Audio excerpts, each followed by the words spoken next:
Umaabot sa 2.5 kilo ng iligal na marijuana ang nakumpiska ng San Jose del Monte PNP Operative sa Barangay Poblacion sa isang eksklusibong subdivision na direktibang utos ni Police Lieutenant Colonel Idlimar G. Alviar, hepe ng San Jose del Monte Police at Police Major Ferdinand Marcos ay naging matagumpay ang pag-aresto at pagsasagawa ng operasyon na may suporta ang koordinasyon ng PDEA. Arestado ang suspect na si alias Vic, edad 35 anyos, na nangungupahan sa isang subdivision.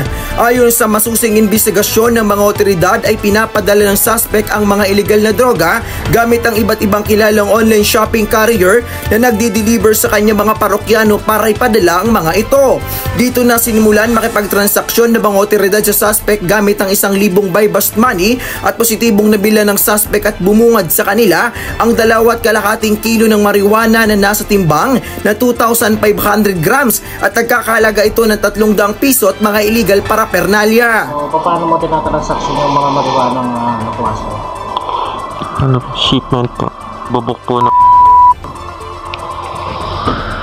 So yung mga order sa'yo, saan nagagaling? Online? Sa online po. Online, opo. Pag nagbayad na po sila, meron pong mga ibang nakapag-avail na nagsasabi na legit. Kaya po dun dumadami yung transaction. Tapos pag nagbayad na po sila, tsaka po lang ipapadala yung yung mga item. Nagsisisi na po ako sa mga ginawa ko na alas mapamak po yung pamilya ko. Sa pamilya ko, magpakatatag lang kayo. Gagawin ko lahat para makabalik agad sa inyo. Doon sa mga nagtatangkang lumagay sa ganitong trabaho, yung dalawang isip ko, napakahirap. Malaki yung pangako ng pera pero huwag yan ang tangkain.